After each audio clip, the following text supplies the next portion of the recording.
नमस्कार दोस्तों, स्वागत है आप सभी का। 6वीं बीपीएससी का ऑनलाइन आवेदन आज से शुरू कर दिया गया है और 20 तारीख तक आप ऑनलाइन आवेदन कर सकते हैं। साथ ही साथ एग्ज़ाम की तिथि भी निर्धारित कर दी गई है। दिसंबर में बीपीएससी का प्री एग्ज़ाम लिया जाएगा, तो आपको मात्र 3 महीना ही समय है। आप कैसे तैयारी करेंगे 3 महीना में, क्या आपको स्ट्रेटजी अपनाना चाहिए कि आप प्री का एग्ज़ाम आसानी से क्वालिफाई कर जाएँ। साथ ही साथ जो छात्र नए जुड़ रहे हैं उनको आपको बता देता हूँ, जो बीपीएससी का एग्ज़ाम लिया गया था दिसंबर 2019 में, उसका मैं यहाँ पे हल प्रश्न पत्र यहाँ पे पूरा सॉल्व कराऊंगा। आप इसको क्वेश्चन का स्तर देख लें और अपना मार्क्स कमेंट बॉक्स में आप बताएं कि आपके कितने मार्क्स सही हो रहे हैं। और यहाँ से आप देख लेंगे तो आपका स्तर यहाँ पे पता चल जाएगा कि इसका एग्ज़ाम का पैटर्न क्या होता है और किस स्तर से प्रश्न पत्र पूछे जाते हैं। और यहाँ पे कट ऑफ जो है, जो गया था दिसंबर 62वीं बीपीएससी का एग्ज़ाम लिया गया था दिसंबर में, उसका कट ऑफ प्री का कितना गया था उसको भी आपको बता देता हूँ। पहले आपको बता देता हूँ कि एग्ज़ाम जो होता है बीपीएससी का, इसमें प्री जो होता है केवल क्वालिफाइंग मार्क्स होते हैं। इसमें आपको केवल क्वालिफाइंग करना होता है और मेंस और इंटरव्यू का यहाँ पे मार्क्स जोड़ा जाता है, उसी पर मेधा सूची जारी होती है और आपका चयन किया जाता है। आपको बता देता हूँ कि प्री का एग्ज़ाम जो होता है उसमें 150 प्रश्न पूछे जाते हैं और 2 घंटे का समय होता है और इसी प्रकार के प्रश्न पत्र होते हैं। आप इसको, ये जो महत्वपूर्ण आदेश दिया है इसको पूरा पढ़ लें। और इसमें 5 प्रकार का ऑप्शन दे देते हैं, ए बी सी डी। जो ऑप्शन नंबर ई होता है इसमें आपको ज़्यादा ध्यान दे रखना होता है, क्योंकि इसी में मैक्सिमम जो है लड़के 8 से 10 प्रश्न जो है गलत कर देते हैं। तो आपको ऑप्शन नंबर ई को ध्यान से पढ़ना है। तो इस प्रकार से आपका एग्ज़ाम होता है बीपीएससी का। आइए देख लेते हैं 65वीं बीपीएससी का जो प्री हुआ था उसका कट ऑफ कितना गया था। 97 गया था रिजर्व कैटेगरी जनरल का मेल का, और फीमेल का गया था 91। ईडब्ल्यूएस की सेक्शन की बात करें तो 92 गया था, और ईडब्ल्यूएस फीमेल की बात करें तो 87 गया था। एससी कैटेगरी के लिए 89 और 79 फीमेल के लिए गया था। एसटी के लिए 89 और ईबीसी के लिए 92 गया था। और बीसी कैटेगरी की बात करें तो 94 गया था मेल का, और फीमेल का 88 गया था। तो अलग अलग कैटेगरी वाइज यहाँ पे आप देख लेंगे इसका पूरा कट ऑफ गया था। तो आपको कैसे तैयारी करना है कि 66वीं बीपीएससी में आप अवश्य सफल प्राप्त करें। जनरल कैटेगरी की बात करें तो आपको टारगेट रखना है 105 प्लस आपको टारगेट रखना है, और 100 से प्लस बीसी कैटेगरी और अदर कैटेगरी को आपको टारगेट रखना है कि 100 प्लस आपको प्री में मार्क्स अवश्य लाना है, तो आप इसमें क्वालिफाइंग करेंगे। तो आप इस बात को ध्यान रखें। तो आइए देख लेते हैं कि 65वीं बीपीएससी का जो प्रश्न पत्र था किस स्तर का था और आपको कैसे तैयारी करना है। प्रश्न पत्र देख के आपको पता चल जाएगा कि इसका प्रश्नों का जो स्तर होता है, किस प्रकार से प्रश्न पूछे जाते हैं और कैसे आपको इसमें तैयारी करें कि आप इसमें सफल कर जाएं। पहला क्वेश्चन पूछा गया था दाब का मात्रक।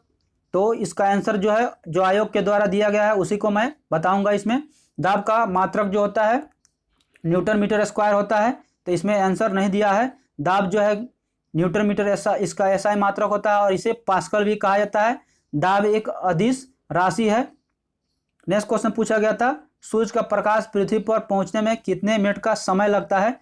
तो इसका आंसर जो हो जाएगा ऑप्शन नंबर ई। सूर्य का प्रकाश जो है पृथ्वी पर 8 मिनट 20 सेकंड में पहुंचता है। तो इसमें जो है इसका आंसर नहीं दिया है, 8 मिनट दिया है। तो इसका आंसर हो जाएगा, आपको ध्यान रखना है, 8 मिनट 20 सेकंड। नेक्स्ट क्वेश्चन पूछा गया था निम्नलिखित में से कौन सी अदिश राशि है। तो इसका आंसर हो जाएगा दाब। दाब जो है क्या, एक अदिश राशि है। आपको बता देता हूँ कि जिन राशियों में परिमाण होता है उन्हें अदिश राशि कहते हैं। केवल परिमाण होता है उसी को अदिश राशि कहेंगे। जिसमें आपको बताता हूँ चाल, दूरी, द्रव्यमान, आयतन, समय, ये सभी क्या है, अदिश राशि है। और जिन राशियों में परिमाण और दिशा दोनों निहित होते हैं उन्हें सदिश राशि कहते हैं। जिसमें हो जाएगा बल, संवेग, त्वरण, विस्थापन, रेखीय संवेग, ये सभी क्या है, तो अदिश राशि है। दाब का ऐसा मात्रक क्या होता है, तो न्यूटन पर मीटर स्क्वायर होता है, जिसे पास्कल भी कहते हैं। तो इसको आपको ध्यान रखना है। नेक्स्ट क्वेश्चन है निम्नलिखित में से किस राशि का मात्रक नहीं है जो दिया हुआ है। तो इसका आंसर हो जाएगा विकृति। विकृति का मात्रक जो है नहीं है, यह बीमाहीन होता है, इसका कोई मात्रक नहीं होता है। नेक्स्ट क्वेश्चन पूछा गया था 5 नंबर, वायु में ध्वनि तरंग होता है। तो इसका आंसर हो जाएगा अनुदैर्ध्य। वायु में ध्वनि तरंग अनुदैर्ध्य होती है। ध्वनि तरंग अनुदैर्ध्य यांत्रिक तरंग है, तो इसको आपको ध्यान रखना है। 50 डिग्री सेल्सियस का फ़ारेनहाइट में स्केल में मान यहाँ पे पूछा गया था। तो इसका आंसर हो जाएगा 122 डिग्री फ़ारेनहाइट होगा। इसका फॉर्मूला होता है, आपको ध्यान रखना है, C/5 इजकल टू होता है F-32/9 होता है। तो यहाँ से आप इसका फॉर्मूला से इसको निकाल देंगे। नेक्स्ट क्वेश्चन पूछा गया था हर्ट में क्या नापा जाता है, तो इसका आंसर हो जाएगा आवृत्ति। आवृत्ति हर्ट में नापी जाती है। हर्ट आवृत्ति की SI इकाई है। नेक्स्ट क्वेश्चन पूछा गया था शरीर का तापमान नियंत्रित करता है, तो हाइपोथैलेमस। हाइपोथैलेमस शरीर का तापमान नियंत्रित करता है। हाइपोथैलेमस मस्तिष्क का एक छोटा सा भाग होता है जिसका संरचना कैसे होता है, तो शंकु के आकार होता है। यह शरीर के हार्मोन तथा तापमान को नियंत्रित करता है, तो इसको आपको याद रखना है। नेक्स्ट क्वेश्चन पूछा गया था विद्युत धारा किस उपकरण से नापी जाती है, तो इसका आंसर हो जाएगा एमीटर। एमीटर के द्वारा विद्युत धारा मापी जाती है। विद्युत धारा की SI इकाई जो है एम्पियर होता है और इसे ए से हम लोग कैपिटल ए से दर्शाते हैं।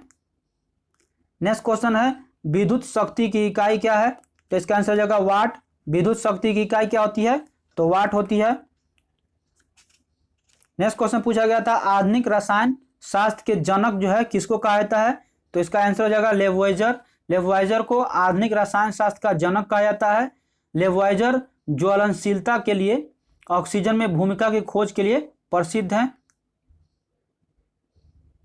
नेक्स्ट क्वेश्चन पूछा गया था एक तत्व में इलेक्ट्रॉन और न्यूट्रॉन की संख्या जो है क्रमशः 18 और 20 है, तो इस तत्व की परमाणु संख्या क्या होगी, तो इसका आंसर हो जाएगा 38। एक तत्व में इलेक्ट्रॉन और प्रोटॉन की संख्या जो है 20 और 18 है, तो इसमें आपको द्रव्यमान संख्या जिसे हम लोग ए कहते हैं, ए के नाम से, तो इसका फॉर्मूला होता है न्यूट्रॉन की संख्या प्लस प्रोटॉन की संख्या। तो यहाँ से आप इसको ज्ञात कर लेंगे, यहाँ पे ऐड करेंगे तो यहाँ पे 38 आंसर आ जाएगा। नेक्स्ट क्वेश्चन पूछा गया था निम्नलिखित में से किसे हंसाने का गैस के नाम से जाना जाता है, तो इसका आंसर हो जाएगा नाइट्रस ऑक्साइड। नाइट्रस ऑक्साइड को जिसे हम लोग N2O कहते हैं, हंसाने वाले गैस के नाम से जाना जाता है। आपको ध्यान भी रखना है यह रंगहीन एवं गंधहीन गैस है और इसकी खोज जो है किसके द्वारा किया गया था, यह भी पूछा जाता है, तो जोसेफ प्रिस्टले के द्वारा 1793 में इसका खोज किया गया था। नेक्स्ट क्वेश्चन पूछा गया था निम्नलिखित में से कौन सा तत्व जो है नहीं है, तो इसका आंसर हो जाएगा गैस जो है तत्व नहीं है। गैस जो है उन तत्व पदार्थों को शुद्ध तत्व जो है उन शुद्ध पदार्थों को कहते हैं जिसमें केवल एक तरह के ही परमाणु होते हैं। जो एक तरह के परमाणुओं से बने होते हैं उन्हीं को हम लोग शुद्ध तत्व पदार्थ कहते हैं। तो इसमें जो गैस जो होता है, गैस एक से अधिक तत्व परमाणुओं से मिलकर बना होता है, इसलिए गैस जो क्या है, तत्व नहीं है। नेक्स्ट क्वेश्चन पूछा गया था पानी का pH मान कितना होता है, तो इसका आंसर हो जाएगा 7। पानी का pH मान 7 होता है। pH मान किसी भी विलयन के क्या होता है, तो अम्लता और क्षारीयता दोनों का माप करता है pH मान। आपको बता दूं कि 7 से कम जिसका होता है, आपको ध्यान रखना है, उसको विलयन अम्लीय कहा जाएगा और जिसका 7 से अधिक होगा उसको क्षारीय कहा जाता है। तो पानी जो है शुद्ध जल होता है, शुद्ध जल का pH मान जो होता है कितना होता है, तो 7। नेक्स्ट क्वेश्चन पूछा गया था ग्रीन हाउस में गैसों का मुख्य घटक होता है, तो इसका आंसर हो जाएगा उपयुक्त में से कोई नहीं। ग्रीन हाउस गैसों में मुख्य घटक इसमें से एक से अधिक हो जाएगा, इसका ऑप्शन दिया गया है। ग्रीन हाउस में आपको बता देता हूँ मुख्य घटक जो होता है CO2 होता है। CO2 का मुख्य जो है कारण क्या होता है, जीवाश्म ईंधन होता है। और आपको बताता हूँ कि इसमें ग्रीन हाउसों में मुख्य घटक जो होते हैं जिसमें जलवाष्प, carbon dioxide, methane, nitrous oxide और ओजोन, ये सभी मुख्य होते हैं। तो ये सभी हो जाएगा इसका आंसर। जिसमें आपको बताऊँ कार्बन डाइऑक्साइड कितना होता है, तो 9 से 26%, मीथेन 4 से 9% और 3 से 7% जो होता है ओजोन होता है। तो इसको आपको ध्यान रखना है। नेक्स्ट क्वेश्चन पूछा गया था ऑक्सीजन अनुपस्थित होता है किसमें, ऑक्सीजन जो है किसमें अनुपस्थित होता है, तो इसका आंसर हो जाएगा केरोसिन। ऑक्सीजन केरोसिन में अनुपस्थित होता है। केरोसिन में पैराफिन, नेफ्थलीन और सिरामिक हाइड्रोकार्बन रहता है, तो इसलिए इसका आंसर हो जाएगा केरोसिन। नेक्स्ट क्वेश्चन पूछा गया था प्राकृतिक रबर किसका बहुलक है, तो इसका आंसर हो जाएगा आइसोप्रीन का। प्राकृतिक रबर जो है आइसोप्रीन का बहुलक होता है। नेक्स्ट क्वेश्चन पूछा गया था ग्लूकोज का सूत्र C6H12O6 होता है ग्लूकोज का। और ग्लूकोज जो है आपको याद रखना है सबसे सरल हाइड्रो कार्बोहाइड्रेट है। यह स्वाद में कैसा होता है, तो मीठा होता है। नेक्स्ट क्वेश्चन पूछा गया था CO कार्बन मोनोऑक्साइड में आबंध का क्रम जो है क्या है, तो इसका आंसर हो जाएगा 3। कार्बन मोनोऑक्साइड क्या है, तो एक उदासीन ऑक्साइड है और यह एक विषैला गैस है जिससे जो है दम घुटने लगता है। तो इसका आबंध कितना होता है, तो 3 होता है। नेक्स्ट क्वेश्चन पूछा गया था, पुस्तक द ओरिजिन ऑफ स्पेसीज किसके द्वारा लिखी गई, तो इसका आंसर हो जाएगा डार्विन। डार्विन के द्वारा नेचुरल सिलेक्शन का सिद्धांत जो है दिया गया था, तो यह पुस्तक। नेक्स्ट क्वेश्चन पूछा गया था, शैवाल और कवक के मिलने से लाइकेन बनता है जिसे हम लोग कहते हैं, तो इसका आंसर हो जाएगा म्यूटिज्म जो होता है, शैवाल और कवक के मिलने से म्यूटिज्म जिसे हम लोग कहते हैं। नेक्स्ट क्वेश्चन पूछा गया था, जहां जीव रहता है उस सटीक जगह को क्या कहते हैं, तो इसका आंसर हो जाएगा यहाँ से उपयुक्त में से एक से अधिक या कोई नहीं। आपको बता देता हूँ कि जहाँ जीव रहता है उस सटीक जगह को हम क्या कहते हैं, आवास कहते हैं, ठीक है। और निश्चित जिसके अंतर्गत समुदाय और विशिष्ट कार्य या स्थान का आकलन किया जाता है उसको क्या कहेंगे, निश्चित या नीच कहेंगे। और किसी क्षेत्र में कार्य करने वाले भौतिक या जैविक अंशों का पूर्ण योग जो होता है उसको क्या कहते हैं, पारितंत्र कहते हैं। और बायोम जो है कुछ बड़े पारितंत्र होते हैं और बायोम में जंतु एवं पादप दोनों का पूर्ण संघटक होता है, तो इसलिए इसका आंसर हो जाएगा उपयुक्त में से एक से अधिक। नेक्स्ट क्वेश्चन पूछा गया था, सौर ऊर्जा एटीपी में बदलती है, तो इसका आंसर हो जाएगा क्लोरोप्लास्ट। सौर ऊर्जा क्लोरोप्लास्ट में एटीपी में बदलती है। प्रकाश संश्लेषण के दौरान क्लोरोप्लास्ट जिसे हम लोग कहते हैं हरित लवक का स्टोमेटा सौर ऊर्जा का अवशोषण कर एटीपी ऊर्जा में संग्रहित करता है। और क्लोरोप्लास्ट पौधे के प्रमुख अंग हैं जो पत्तियों को सूक्ष्म रूप में मौजूद होते हैं, तो आपको ये ध्यान रखना है। नेक्स्ट क्वेश्चन पूछा गया था, प्रकाश संश्लेषण का उतोत्पाद क्या है, तो इसका आंसर हो जाएगा ऑक्सीजन। प्रकाश संश्लेषण का उतोत्पाद क्या है, ऑक्सीजन है, O2।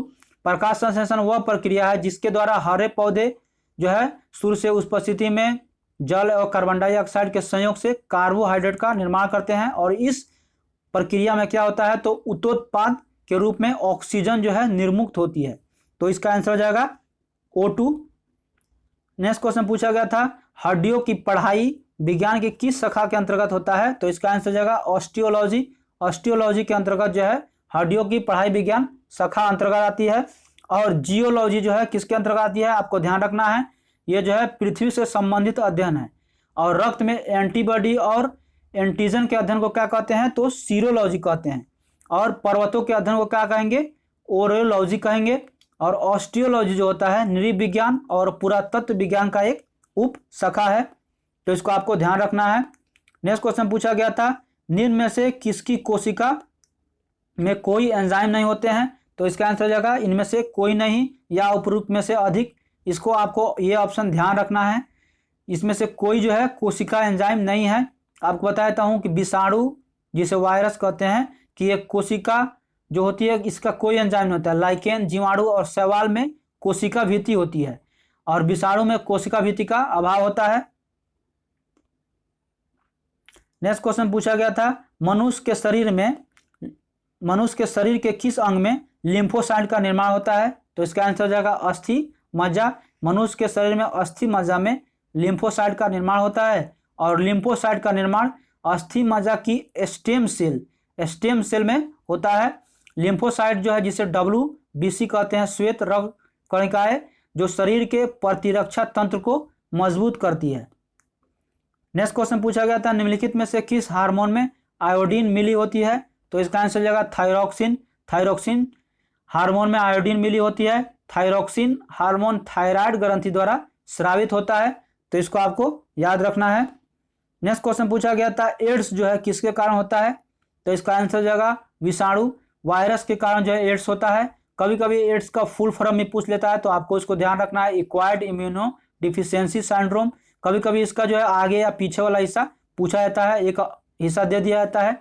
एड्स जो है HIV के द्वारा होता है।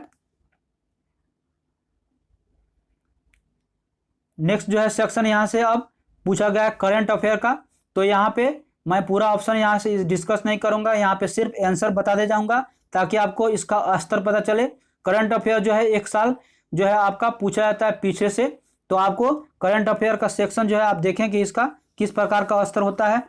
पहला जो है करंट अफेयर का 31 नंबर क्वेश्चन है, हाल ही में अबू धाबी में आयोजित इस्लामिक सहयोग संगठन ने विदेश मंत्रियों की परिषद में 46वें सत्र में भाग लेने वाले देश को मेजबान यूएन ने गेस्ट ऑफ ऑनर के रूप में किसको आमंत्रित किया था? तो इसका आंसर हो जाएगा भारत। नेक्स्ट क्वेश्चन पूछा गया था, हाल ही में इसरो और CNES ने एक संयोजी समुद्री प्रणाली स्थापित करने के लिए एक समझौते पर हस्ताक्षर किए। CNES किस देश का अंतरिक्ष एजेंसी है? तो यह जो है फ्रांस का अंतरिक्ष एजेंसी है CNES। पराग्वे की राजधानी कौन सी है जहां भारत द्वारा उपराष्ट्रपति ने मार्च 2019 में दौरा किया था? तो इसका आंसर हो जाएगा एशियंस। नेक्स्ट क्वेश्चन पूछा गया था, हाल ही में संयुक्त राष्ट्र पर्यावरण सभा का चौथा सत्र UNE का 4 जो है कहाँ आयोजित हुआ था? तो इसका आंसर नैरोबी केन्या में। नेक्स्ट क्वेश्चन पूछा गया था, मार्च 2019 में सरकार द्वारा भारतीय सांकेतिक भाषा शब्दकोश के किस संस्करण का विमोचन किया गया? तो इसका आंसर हो जाएगा दूसरा। मनोहर पर्रिकर की जगह हाल ही में मृत्यु पर गोवा के मुख्यमंत्री कौन है? और अभी तक जो है इसको याद रखना है आपको, प्रमोद सावंत। 2018 के लिए अंतर्राष्ट्रीय गांधी पुरस्कार के विजेता ये जो है योही सकाकोवा। विश्व का पहला ऊंट अस्पताल कहाँ पे स्थापित किया गया है? तो दुबई में। नेक्स्ट क्वेश्चन पूछा गया था, Yonex all India open badminton championship 2020 में पुरुष एकल का विजेता जो है कोंटो मोमोटो थे। 5 राइनो की श्रेणी में राष्ट्र जिन्होंने घोषणा पर the new Delhi declaration of Asian rhinoceros 2019 पर हस्ताक्षर किए गए, जिसमें भारत, नेपाल, मलेशिया, इंडोनेशिया के अलावा कौन सा देश था? तो भूटान भी था इसमें। नेक्स्ट क्वेश्चन पूछा गया था, सर डॉन ब्रैडमैन के बाद टेस्ट के रूप में जो टेस्ट का प्रारूप होता है 25 शतक लगाने वाले सबसे तेज जो है बल्लेबाज स्टीव स्मिथ हैं। नेक्स्ट क्वेश्चन पूछा गया था, जुलाई 2019 में अंतरिक्ष यान चंद्रयान 2 को किस भारतीय राज्य से प्रक्षेपित किया गया था? तो ये सभी जानते हैं, आंध्र प्रदेश से किया गया था। नेक्स्ट क्वेश्चन पूछा गया था, थेरेसा के बाद ब्रिटेन के प्रधानमंत्री बनने की दौड़ में कंजर्वेटिव पार्टी में पहले दौर में मतदान के बाद प्रतियोगिता में अंतिम 7 में निम्नलिखित में से कौन सा शामिल नहीं था? तो इसका आंसर हो जाएगा मार्क हार्पर। 2019 में गुट निरपेक्ष आंदोलन नैम के समन्वय ब्यूरो की मंत्री स्तरीय बैठक कहाँ हुई थी? तो इसका आंसर हो जाएगा वेनेजुएला में हुई थी। नेक्स्ट क्वेश्चन पूछा गया था, सैयद अकबरुद्दीन ने पहले संयुक्त राष्ट्र भारत का अस्थायी प्रतिनिधि कौन था?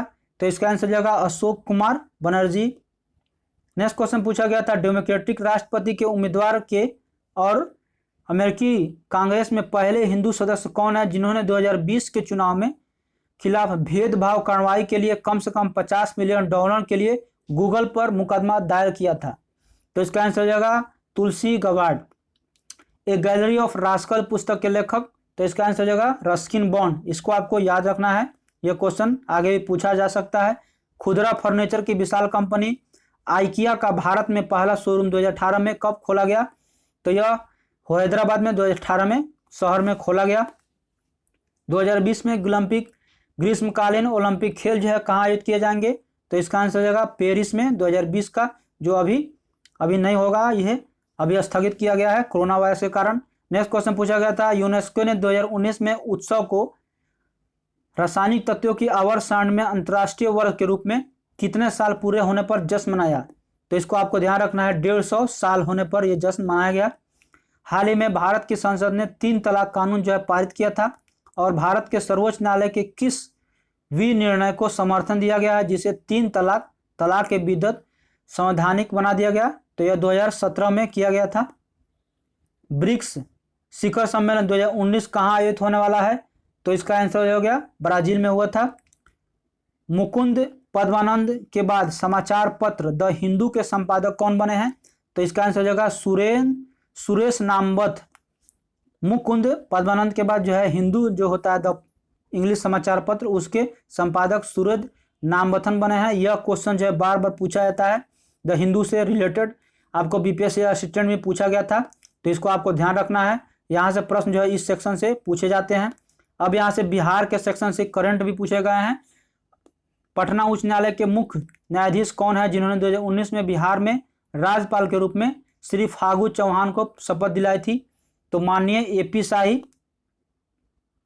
22 मार्च जो होता है बिहार दिवस को मनाया जाता है इसका महत्व बोल रहा है कि क्या होता है, क्यों जो है 22 मार्च को बिहार दिवस मनाया जाता है। तो 1912 में बिहार जो है बंगाल प्रेसिडेंसी से अलग हुआ था, तो उसी के याद में जो है ये 22 मार्च को बिहार दिवस मनाया जाता है। निम्नलिखित में से किस राज्य को केंद्र सरकार द्वारा विशेष श्रेणी का यानी SCS का दर्जा जो है कभी प्रदान नहीं किया गया है? तो बिहार को यह प्रश्न जो है फिर पूछा जा सकता है, इसको आपने ध्यान रखना है। नेक्स्ट क्वेश्चन पूछा गया था, कश्मीर घाटी के अंतिम मुस्लिम शासक यूसुफ शाह चक, जिन्हें मुगल सम्राट अकबर द्वारा बिहार में निर्वासित किया गया था, वह कहाँ दफन है? तो इसका आंसर जगह नालंदा में। यह बिहार रिलेटेड यहाँ से प्रश्न बन रहे हैं, आपको ध्यान रखना है। इसका भी 15 से 20 सेक्शन होता है बिहार से रिलेटेड से, कभी कभी 10 से ज़्यादा पूछे जाते हैं, तो कभी कभी 10 पूछे जाते हैं। बिहार राज्य पर्यटन विकास निगम की टैगलाइन जो है क्या होता है? तो आपको ध्यान रखना है, ब्लिसफुल बिहार होता है। प्रधानमंत्री नरेंद्र मोदी ने हाल ही में मंडल बांध परियोजना की नींव रखी, जो किस नदी पर बनाने के लिए रखी गई है? तो इसका आंसर ये दिया गया था उत्तरी कोयल नदी पर। और हाल ही में प्रधानमंत्री द्वारा जो चुनाव के समय में यहाँ पे अभी जो है बहुत सारे परियोजनाओं का शिलान्यास किया गया है डिजिटल माध्यम से, तो इसको भी आपने याद रखना है। यहाँ से 1 से 2 जो है प्रश्न पूछे जाएंगे जो बिहार से अभी जो शिलान्यास किया गया है, तो उसको आप अवश्य ध्यान रखेंगे। जुलाई 2019 में बिहार के महापाषाणिक स्थान पर मेगालिथिक साइट के पहले प्रलेख के लिए विशेषज्ञों के निम्नलिखित में से किस जिले का दौरा किया? तो यहाँ पे कैमूर जिला हो जाएगा। नेक्स्ट क्वेश्चन पूछा गया था, अपने शिलालेखों में अशोक सामंत किस नाम से जाने जाते हैं? तो इसका आंसर हो जाएगा प्रियदर्शी के नाम से अपने शिलालेख में जाने जाते हैं अशोक। नेक्स्ट क्वेश्चन पूछा गया था, इनमें से कौन सा गुप्त काल में औषधि के क्षेत्र में अपने कार्य के लिए जाने जाते हैं? तो इसका आंसर हो जाएगा सुश्रुत। नेक्स्ट क्वेश्चन पूछा गया था, निम्नलिखित में से प्राचीन भारत की कौन सी लिपि जो है दाहिने से बाईं की ओर लिखी जाती है? तो दाहिने से बाईं की ओर लिखने वाली लिपि जो है खरोष्टी लिपि है।